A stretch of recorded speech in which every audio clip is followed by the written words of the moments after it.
Well, thank you all for joining us here at day 2 of the Democratic Convention in Chicago, city of broad shoulders, hog butcher of the world, Windy City.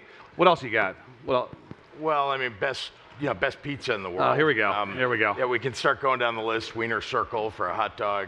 Governor, let's start with the easy stuff. Can you look into this audience, look them in the eye, and tell them that if they come back to Chicago for Valentine's Day, maybe a Valentine's Day getaway, romantic weekend, do you guarantee the same weather outside next year? And if not, would you personally compensate all of them for their expenses? Well, actually, all the Chicagoans in the room already get compensated to tell people that the weather is like this all year round, right? So we got it covered. I was reading my Sun Times today, and there was a story in there from your appearance at the Illinois delegation breakfast in which you were talking about the possibility of running for a third term. The junkies in the room will know that there's no term limits for governors in Illinois. And of course, Governor Thompson famously served for I think 16 years? 14 because they changed the Constitution. So his first term, and I cannot imagine this, his first term he won and then had to turn around and run 2 years later. So you're basically like never actually governing, you're just running. So he did that for quite a while. Anyway, so now it's off-year midterm elections. Instead of what it was previously, right. Exactly. So, and your comments were something to the effect in the story of you seem pretty open to the idea, perhaps even intrigued by it, but that there actually are term limits that we don't know about in the state of Illinois, at least in the Pritzker household. That's right. Tell us about that. Well, first of all, when you say I'm open to it, I mean, just saying nothing, I guess, means you're open to it. It does. And I was just pointing out to everybody that since we don't have term limits, there's really only one term limit that really matters, and that's my wife. And she has not expressed a preference one way or the other. We'll find out, no doubt, sometime in the next 2.5 years. But there was some encouragement. The Speaker of the House and Senator Duckworth, both on the record in that story, conveniently urging you to seek a third term. So obviously, so your allies do want you to run. Where is your head on that right now? If you had to choose, literally this afternoon, would you run for a third term? Well, I got to say, I was adding it up. I think that was 4 votes. So I've got 4 votes so far, everybody. Maybe there's a little more to go to get there. I think I won 2.4 million votes when I ran baby for steps. governor. Baby steps. So baby steps, exactly. So just 4 at a time, you can get there. Yeah. But it's a possibility at this point, and you're thinking about it, yeah. Of course. I mean, it's always a possibility, and it's just hard to think. I'm in a second 4-year term. I'm a year and a half in. Sure, fair enough. It's pretty early to start thinking about that. Let's talk about this in the context of the presidential campaign. Obviously, this is a hugely important race for the country and for the world, but it's also enormously consequential for states. Yep. Governor, you have been the governor of this fine state under President Trump and under President Biden. Tell us what you think another President Trump administration would look like from the perspective of somebody who was a governor when he was president. What was that like, really sort of day to day, week to week? Tell us about that. Well, it matters a lot who's in the White House when you're running a state. I mean, if it's somebody who's not rooting for all the states in the United States and doesn't care much about the entire country, then they could be working against you. And that's honestly what we found for the first 2 years when I was in office, for my first 2 years under Donald Trump. And of course, we experienced a pretty heavy hand of Donald Trump not helping us during COVID. And so I can only imagine what it would be like to have 4 years for Illinois of Donald Trump, who has called Chicago names and seems to hate the state of Illinois. In fact, he doesn't like any state that doesn't support him. I found that when you run in the state of Illinois, we have a lot of Republicans. The Republican opponents that I've had have gotten around 40% of the vote. But when you become, you're fighting, throughout the campaign. But once you win, you got to serve all the people of the state. And the same thing for a president. You fight to win in the swing states and all the other states that are on your side. But once you become president, you're president of all the states. But we didn't get that under Donald Trump. When you became governor, you went to the White House when Trump was president. I think it was one of those NGA dinners. For those of you that don't know, the NGA winter meeting takes place every February in D.C. There's usually a dinner at the White House with the governors and the president on the Sunday or Monday of NGA. And I think there's a story. In fact, it may have been in our book, which you can buy on Amazon.com today. This will not pass. Buy two, I think. You can buy two if you like. Well, if you don't mind. Toothbrush for one.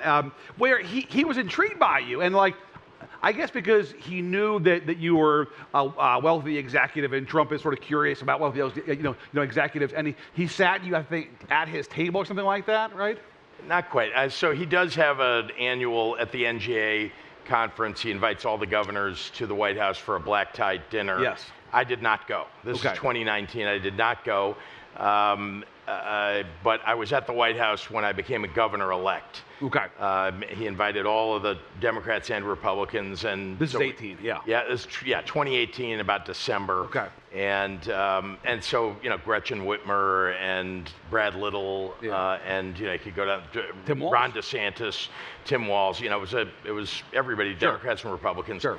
And I don't know about if he was intrigued with me, but remember, I had run, for those of you in Illinois, you may remember that every time I got up to speak as a candidate, I would start out by saying, everything we care about is under siege by a racist, misogynist, homophobic, xenophobic president.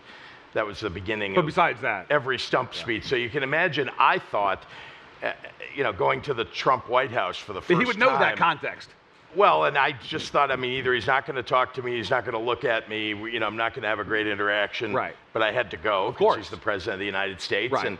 And, but oddly, it was the opposite. It was like everybody that worked for him and he seemed to, favor me in a way. I literally saw him walk right by Ron DeSantis in order to throw his hand out to shake my hand before anybody else's. Yes. It was strange. I don't know what the motivation was, but I can say, when I walked out, and by the way, some of you know Quentin Fulks, who ran Raphael Warnock's campaign, won, and is now the chief deputy campaign manager for Kamala Harris, and was for Joe Biden. He was my deputy campaign manager, and he and I went together to the Trump White House, and they split us up at the beginning, and so he went one way, I went the other, and we're 3 hours apart, and then we got together as we were leaving.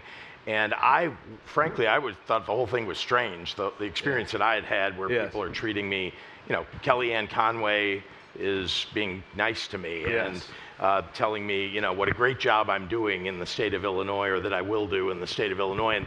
And Quentin Fulks and I met up, and as we were walking out, before I could say anything, he said, I just had the strangest experience. And he had had something of a similar experience with all the staff, senior staff that had come with governors. So again, I can't explain it, but yeah, that was my kind of first, at least live encounter with Donald Trump at the White House. And Trump's instinct to sort of be somebody's friend, to get them to like him, and saw you as somebody in the hotel business, and perhaps I don't know. Honestly, we can make up a lot of reasons. I never got a chance to ask him. I didn't want to. But things went south from there, to put it mildly. Well, actually, in my first year in office, we really didn't have a lot of interaction, at least directly. It was COVID. Staff to staff. And then COVID came, and the first interaction was not bad. I actually recounted this. I'll recount it to all of you. But of course, it was around March 20th or so, and you remember the dates. Every day seemed like a year, March of 2020.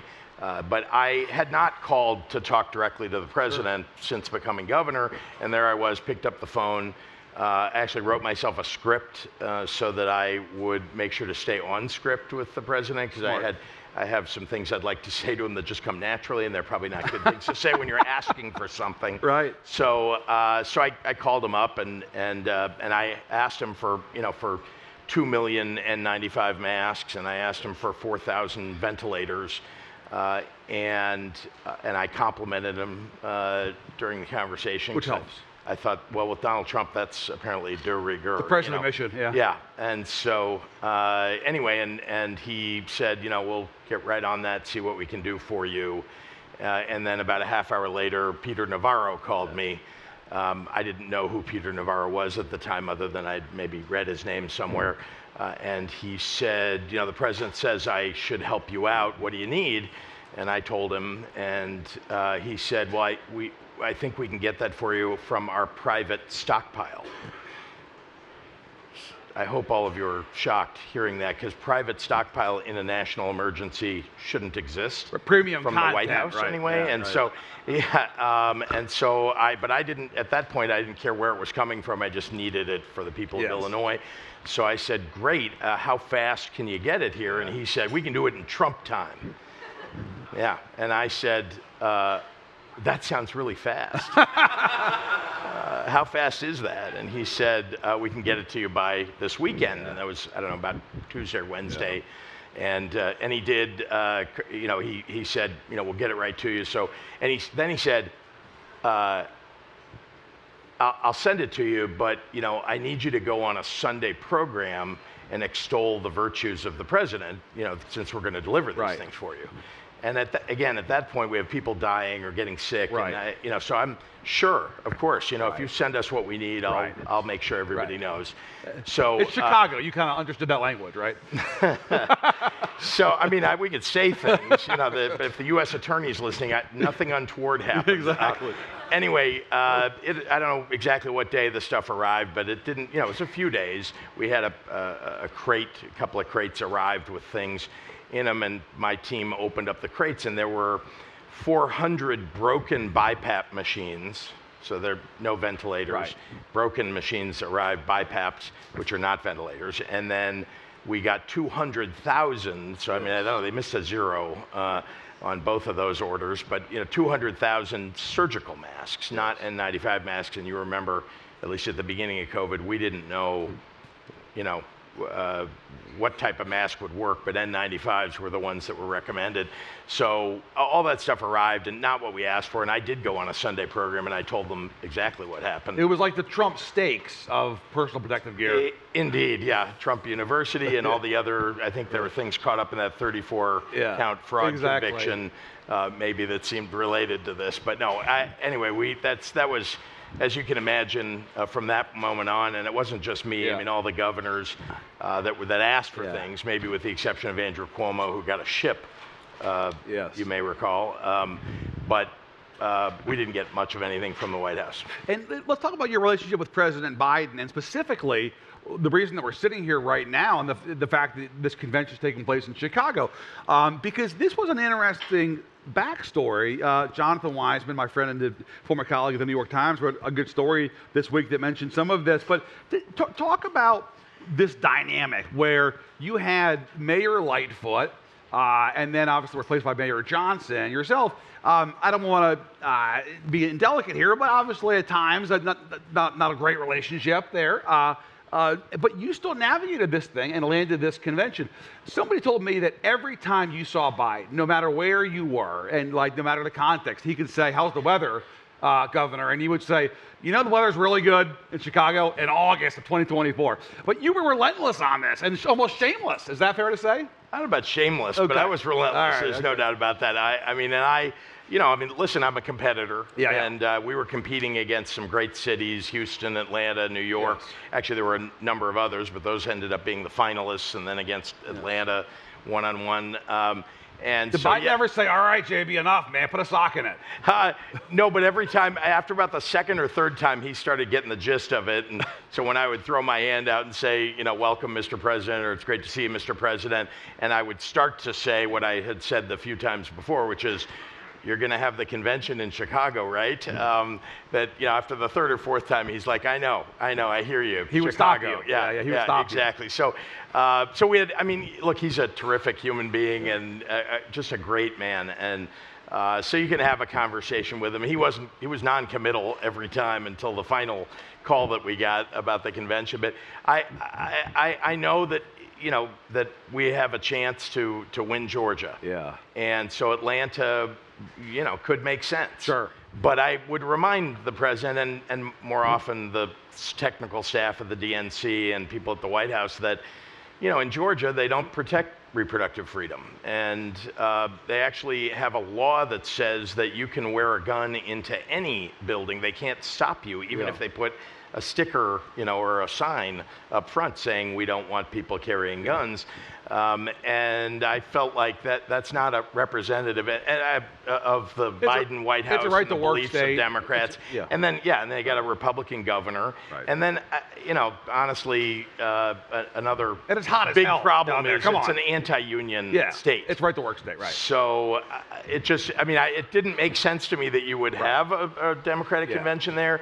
But I did understand that he had won Georgia in 2020. You could use it again. But I will say it's very rare that where you have the convention and having the convention in a state actually wins you the state. Yes.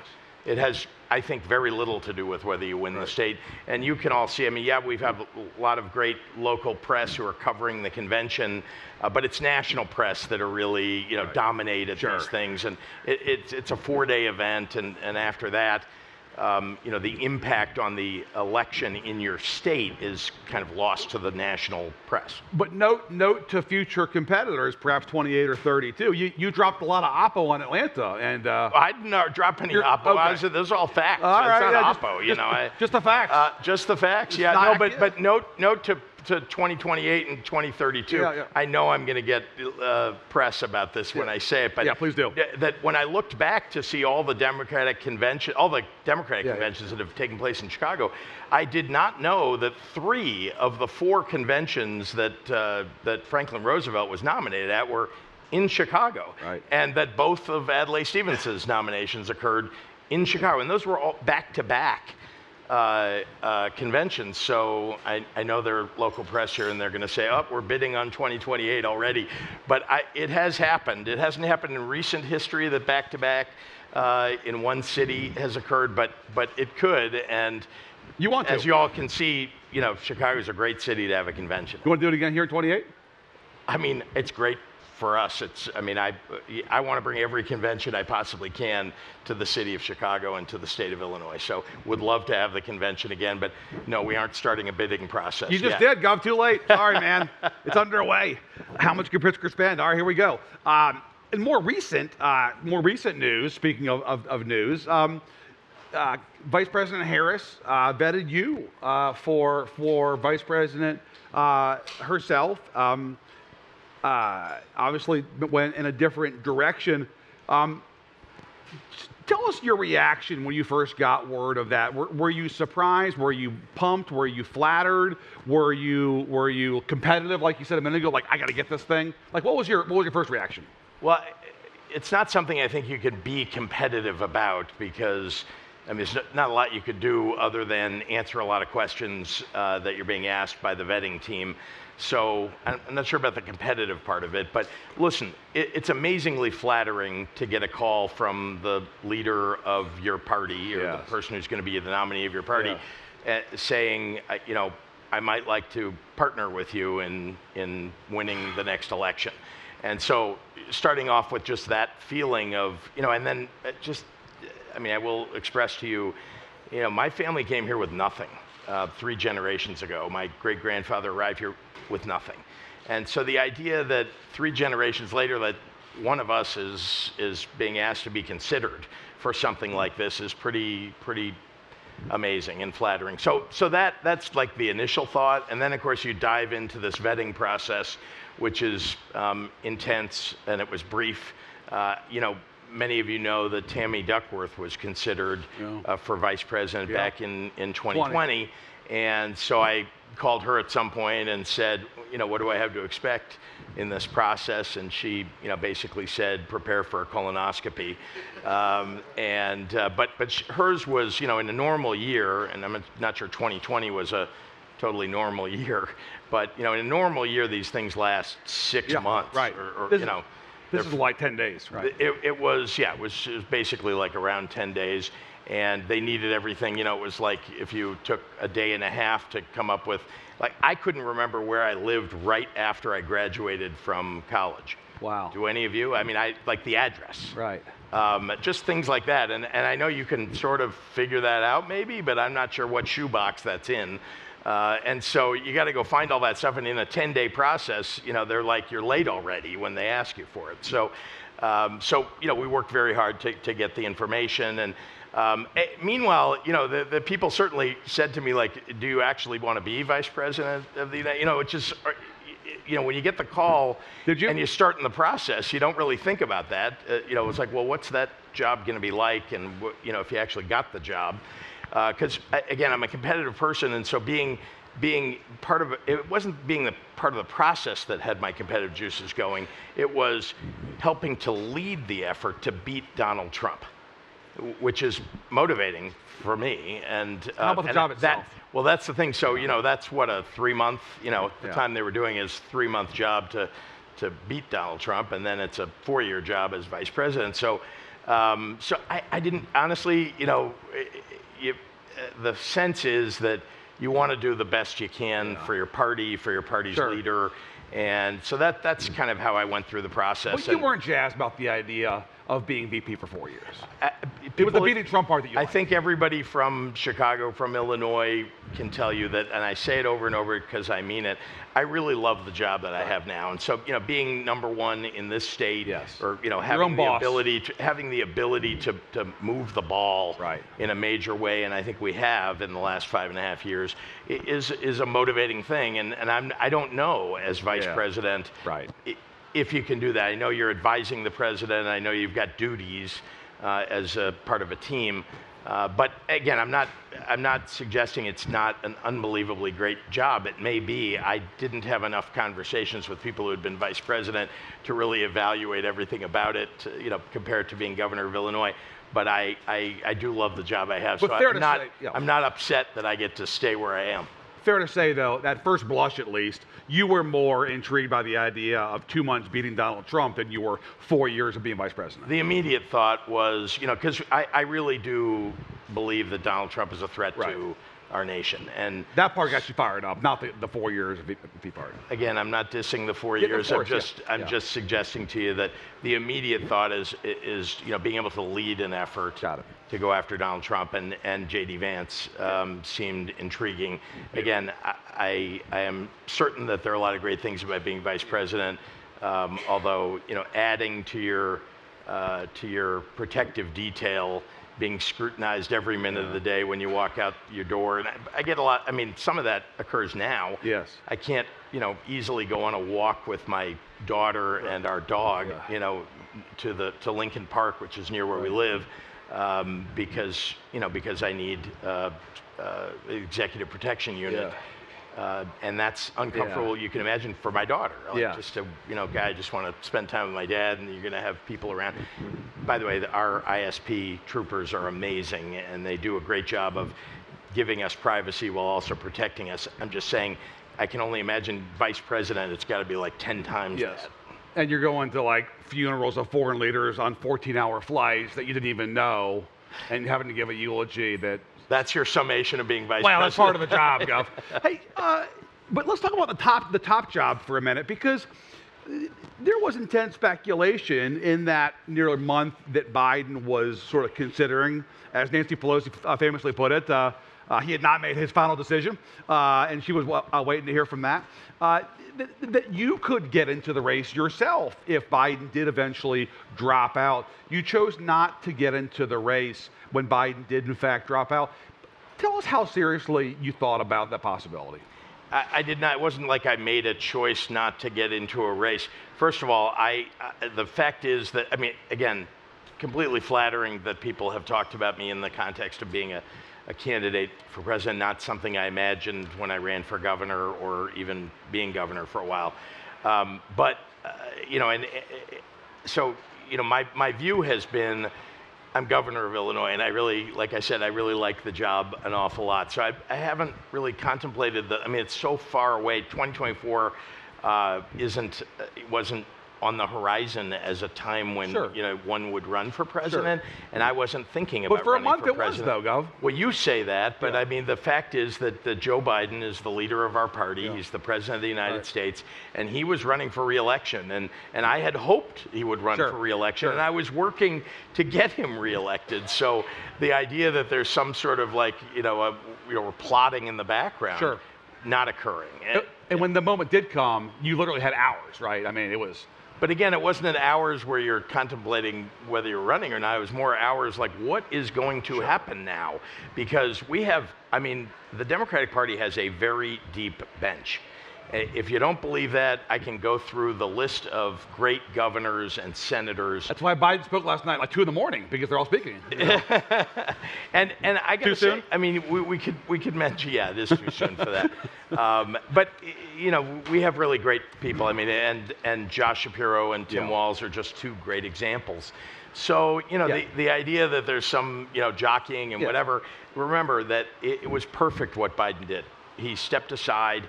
And he endorsed Kamala Harris, the vice president, she's the leader of the party at this point. Did you get calls and texts that Sunday Biden dropped out from people urging you to look at it? I wouldn't say it quite that way. It's not like, people were, banging on the door hoping that I'm going to, like that. It was more like people were just texting, what is going to happen? Okay. Are you thinking about it? It was those kinds of things. These are friends, typically. What'd you say? Not a lot of people have my cell phone. So what did I say? Yeah. I said, this is, a complete shock. I really was surprised. Maybe everybody else wasn't, or now in retrospect, people say they weren't. Because Biden was so emphatic surprised. That he wasn't going to get out. Right, and I mean, even when he was, there were people pushing him, and he was saying, I'm staying in. And all along, remember, I have traveled the country advocating for his reelection, and there is every reason to believe that someone who has done as much as he has for this country, rescued us from a health crisis, rescued us from an economic crisis, gotten major bipartisan legislation passed, every reason to believe that this guy should be reelected and that I should support him. Yeah. And so that really, again, you might think I'm naive or that other people had designs that I didn't have. But it's true. I was genuinely. I am a Biden supporter. I will always be. Stunned. I was very surprised. Very surprised. Where were you? I was home. My wife and my chief of staff and a few other people had gone on a trip together, just a weekend thing, and I got a call from my chief of staff who was away, and I didn't know it had occurred. So. Was the First Lady intrigued about the possibility, or was she against the idea? The First Lady she was also shocked. I mean, we're stunned is the right word. She'd say, don't do it. She doesn't have designs on this either. Okay, So, I mean, she has made a lot of sacrifices. It is, anybody who's read, I don't know if you've read Sherrod Brown's wife, Connie Schultz, wrote a book about being the spouse of a candidate, and his lovely wife is the name of the book, and I've read that book, and my wife has read that book. I bet she has. And it's hard to be the spouse of somebody because it's not your career, it's not your career ambition, typically. But you're along for the ride. And so and you're either kind of in or you're not in. That's right. And by the way, if you're not a team, it's a pretty hard row to hoe for anybody to be in politics, right? If you don't have the support of your spouse. So MK has been, amazingly supportive, and this has been, it's not been easy, right? I mean, remember, I've had 3, you guys, people like to criticize me for spending money to win re-election or election, but I had 3 billionaires put money up against, hundreds of millions of dollars against me, right? So they've done every oppo One of them is Ken Griffin. Imagine. Ken Griffin. Bruce Rauner was the incumbent. He was basically a billionaire. And Dick Uihlein. So all 3 of those guys were gunning for me. Are any of them currently Illinois residents? That's a good question. No. Dick Uihlein might live in Lake Forest still. Yeah, his business is in Wisconsin. Right. And of course, Ken Griffin famously left the state, went to a state that has a worse crime rate. That's Florida. But complained that he left because of the crime rate. So you beat them all and drove them out of the state at the same time. It's not my intention, but if you can't take it, you get defeated. This is going to be the third-term platform. $50 million that Ken Griffin wrote to somebody in a primary, and said he was going to write another $150 or $200 million check to the guy that he supported. It wasn't in that a great primary. investment for an investor. It wasn't NVIDIA stock. Not so good. Apparently, he's done well as a hedge fund manager. A little not better. so good as a political playing in primaries, supporter. In fact, you should bet against people that he supports because every single person he supports has lost. Speaking of hedge funds, he has his own, right? He does. He's done okay. Exactly. He's done okay for himself. But Tell us about when she did pick Tim Walz, somebody that you were elected with. You know, did that surprise you, or did you kind of reconcile in your own head? Flattering to be asked, I'll do the vet, I'll talk to her, but probably not going to be me. Or were you thinking like, no, I'm really in the game here? I didn't know. I mean, you really don't know in the process. It's not like people are giving you a score every day, like you're ahead, you're behind. You don't know, and you don't really know who's still in the game along the way, and certainly in a 10-day process, you don't know. There's a lot of speculation and discussion, and of course, a lot of people are going on television and showing their bona fides and so on. And I know every one of the people that was being vetted, and these are really amazing. Yeah, I want to Democrats. ask you about that. Yeah. So Tim Walz is the leader of the leader of the Democratic Governors Association. Tell us about Walz, because you guys came in the same year, 2018. Did. Yeah. You're both from the same part of the country. What's he like? He's a great guy, and I'm very proud. I supported him financially when he ran in 2018 while I was running. And then I supported him again when he ran for re-election, and I supported them in trying to win the legislature, which he ended up doing. Yeah. Won re-election and won the legislature, and so you can see everything that's gotten done. A better bet than Ken Griffin made. Yeah. A little bit better, yeah. And I less money. Exactly. But yeah, he ran a great campaign, and he did well, and Minnesota is that much better for it. So I have always thought well of Tim Walz, and I'm a fan. The most important thing to know about Tim Walz, because you don't often get this about politicians. You just hear how good they are at performing, or they've got 3 big issues and you agree or disagree. But he's got a huge heart. I mean, the guy is really a good, decent human being, and I think we need more people like that getting elected to public office. And he sort of wears that on his sleeve. Yeah, kindness matters in public life, if you ask me. And I think it's an indicator of the next issue that comes along that you don't know what it is. We can all name like big issues right now, but there's always something that pops up that you've got to, you can't predict what somebody's view is on it. But if they're kind, and if they genuinely care and they're good public servants, they're going to come to the right conclusion. It's something similar to what you might believe, or at least me as a Democrat would believe. And tell us about what more you want to do in Illinois, because you put together a fairly comprehensive progressive record in your time as governor. Obviously, you succeeded a Republican, and before that, you had Democratic governors, some of them famous, some of them infamous in this state. But you had a long-serving Democratic speaker in Mike Madigan, and so it wasn't really until you became governor and Madigan went on to other pursuits, shall we say, that you had a really progressive majority in Springfield to get a lot of stuff done. What more is there to get done that you haven't gotten done yet? Well, I want to challenge the notion that we had to wait until Mike Madigan left to get a lot of things done. When I got elected, him? What's that? Because you rolled him? All I can say is that when I was running, when I came into office, I was pretty clear about what I wanted to do. And I was pretty clear that I was going to help Democrats all across the state, not just running for state legislature, but in county commissioner races and county board president races, chairs, and so on, up and down the ticket, helping Democrats. And I had offices all across 102 counties, not in every county, but covering the 102 counties. I'd call it the Pritzker machine, but the machine phrase in this state could be a little bit machine is indelicate. Not the right word. I mean, we had motivated activists, we had volunteers, we also had paid staff, and you put all that together, and we won, and we won big in 2018. And that allowed us to have a majority that believed in the things that I was campaigning Madigan on. or not, right? Madigan or not, right? And so if you're Mike Madigan, and by the way, he had real control. I mean, the rules in the House were such that if he didn't want something to get voted on, it wouldn't. And so, but he also was he's mostly about politics, right, and winning elections.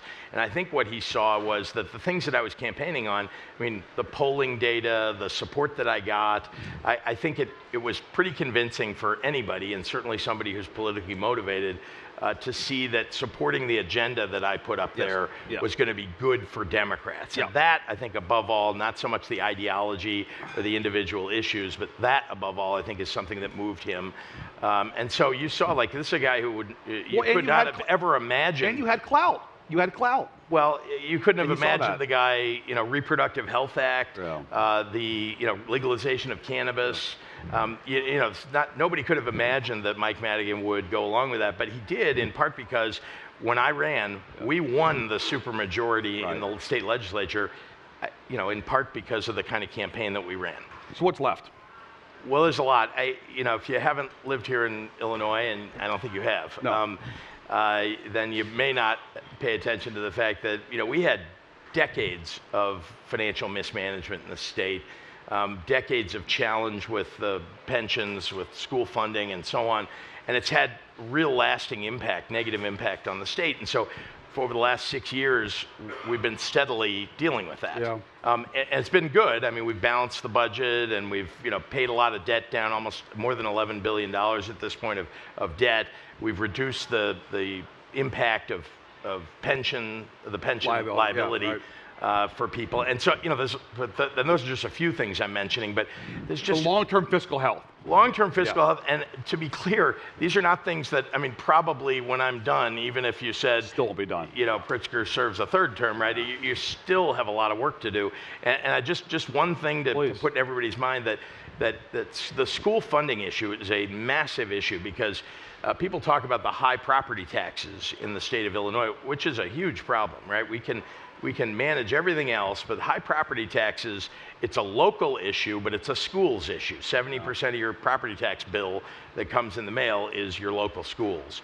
And if we're underfunding, and we are at the state level, we can only afford what we can afford, then it's got to be made up for at the property tax level, at the local level. Yeah. Now, we've taken this from 24% of school funding, which is about half of the rest of the country. The average in the United States of funding from the state for education is about 48%, 46, 7, 8%, right? We were at 24% state funding. You've got to make up for that with property taxes. So how do you fix that? State's got to get in the business of funding education better. We're now up in the mid-high 30s. And that's good, but we're not even average in the United States, right? And you got to get all the locals to stop raising property taxes while you're funding them, right? Because everybody wants more and more and more money. But at some point, you got to start bringing down the pressure on upward trajectory of property tax. So I'm just giving you an example of a long-term issue. Right. We're dealing with it, but it isn't going to be fixed tomorrow or next year. It's going to take us like persistence. We've got to go after this every single year. Governor, one of the fears about this week among a lot of Democrats, including some perhaps in this city, was, oh my gosh, this Gaza story is going to inflame the Democratic Party, divide us. We're going to see a repeat of *68 in Grant Park. So far, at least, there have been protests. There were a couple of folks in last night in the hall who unfurled a banner and got moved out pretty fast. But we really haven't seen the disruption in the street so far.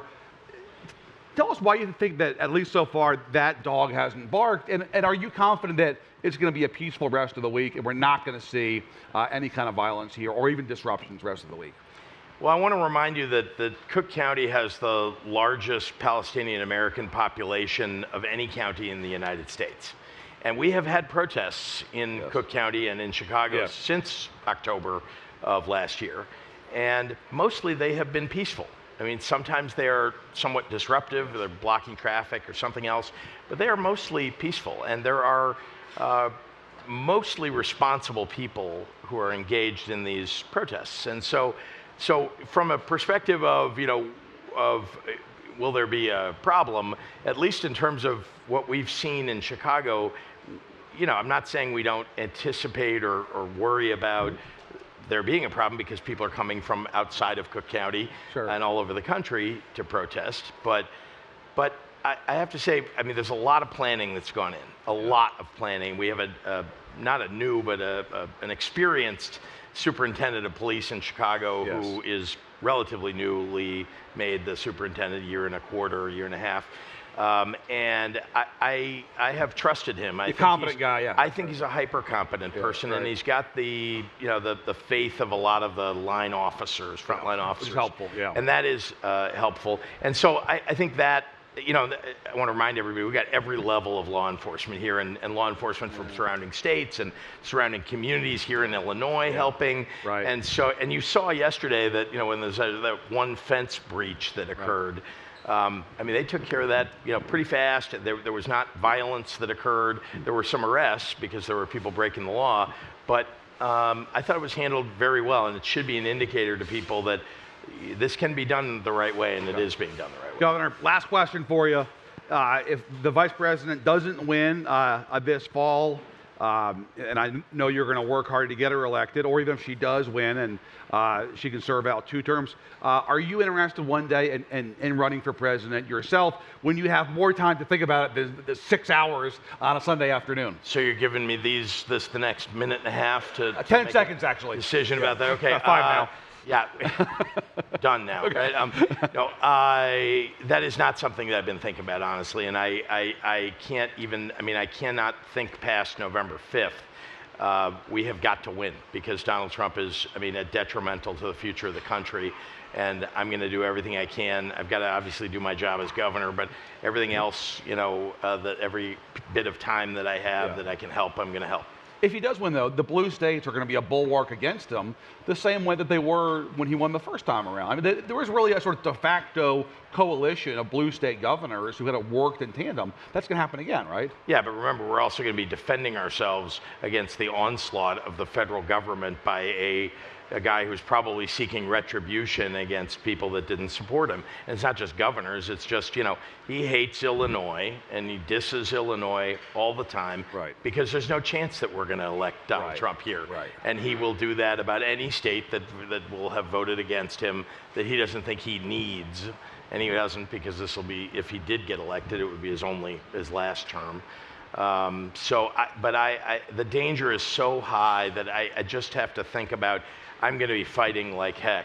You know, this is going to be, it'll be a very, very difficult 4 years for the entire country, not just for Illinois. I think it'll be hard for everybody, and particularly for people who are going to have their rights taken away. And I think always first about reproductive rights that are going to be taken away. So that's not a no on the possibility of running for president down the road yourself. So I have to make some definitive response. No, you could if you wanted to. I will. I'll tell you. Like I said, I really do love being governor of Illinois. So I can't.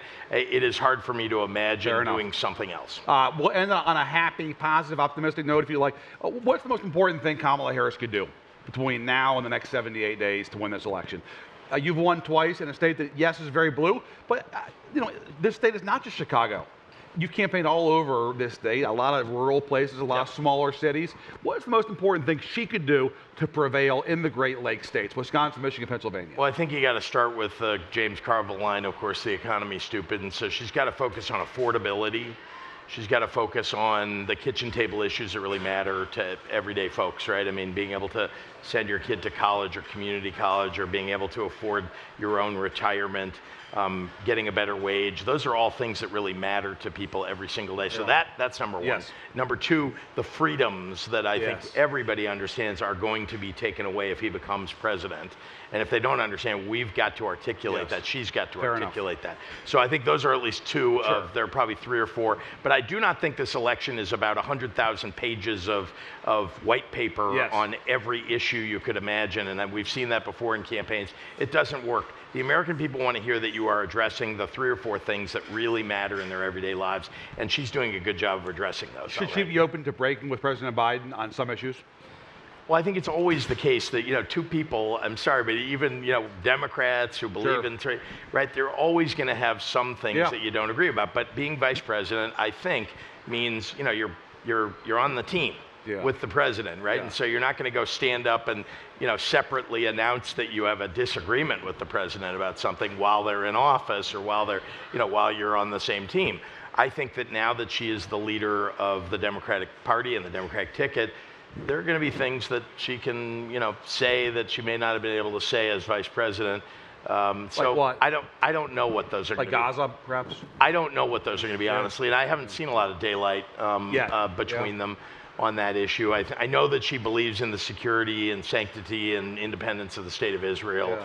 I also know that she has said and believes in a ceasefire and the return of the hostages, which I think have to go together. Hand in hand. And so those are all Biden's positions, but I don't know what else there is that she might articulate. I can just tell you that I think she's been, frankly, she's smart, she's tough.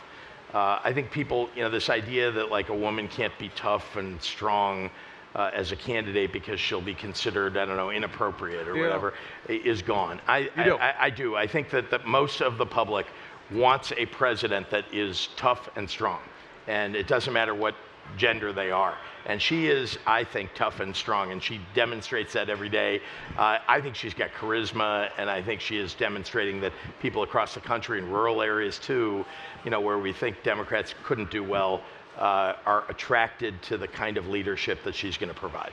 J.B. Pritzker, the host of the 2024 Democratic Convention, and maybe, folks, the 2028 Democratic Convention. And any other convention in Chicago. you want to bring, Thanks, Gov. Appreciate it. Good to see you. Thank you. Thank you.